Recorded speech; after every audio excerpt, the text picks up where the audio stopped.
Hare Krishna. To say that consciousness is unknowable is to say that consciousness is knowable. Some people argue that consciousness is an unsolvable mystery. Now, what is consciousness? What is its relationship with matter? What is the relationship with our brain cells and the brain chemistry? This is one of the most perplexing questions in modern science and modern philosophy. And for generations and centuries, thinkers have struggled to find an answer to this question. And being unable to find such answers, some thinkers, some philosophers now argue that consciousness itself is unknowable. So such philosophers are called as Mysterians. Mysterians means they argue that consciousness is such a mysterious phenomena that we are not equipped with the intellectual resources to understand it. They say the human brain is designed to find food, to find mates, to survive. It is not designed to understand consciousness. And therefore, we should just not strive to understand it at all. Now, at one level, such an argument may seem to be humble, where you are saying, oh, consciousness is unknowable. But at another level, what seems to be humble actually turns out to be presumptuous. Why presumptuous? Because when we say that our consciousness is not designed to know about consciousness, and here we are ourselves claiming that we know something about consciousness. What do we know? That it can't know itself. Now, how do we know that? Are we sure that we know that?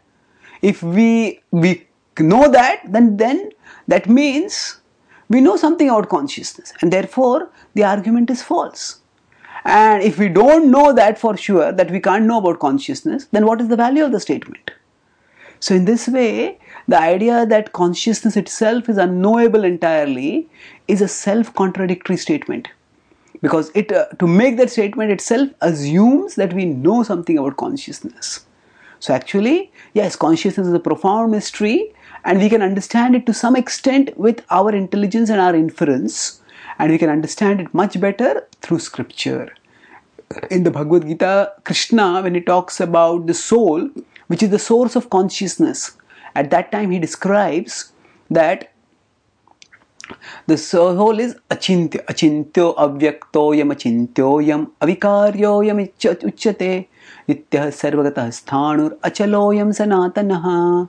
So 2.25 says that the soul is achintya, it is inconceivable. It cannot be conceived. And at the same time, Krishna is describing about the soul. So the Acharyas explain that it is inconceivable means it cannot be understood by our own mind or senses. Its existence and nature can be understood from scripture.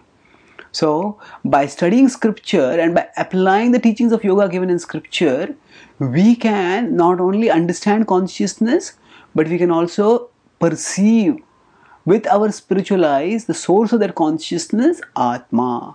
Krishna talks about this in the Bhagavad Gita 15.10 and 11, when he says that with Jnana Chakshu, that with the eyes of knowledge we can see the Atma. Utkramantam sitam vapi bhunjanam vagunanvitam vimudhan nanupashyanti pashyanti jnana chakshushaha. With the eyes of knowledge, the wise can see the soul. So rather than self-contradictorily claiming that consciousness is unknowable, rather than doing that, we can focus on following the right process for knowing consciousness, and thereby we can know consciousness and know its source, the soul, in its proper position, and thus attain the eternal destination that we are entitled to as indestructible souls. Thank you. Hare Krishna.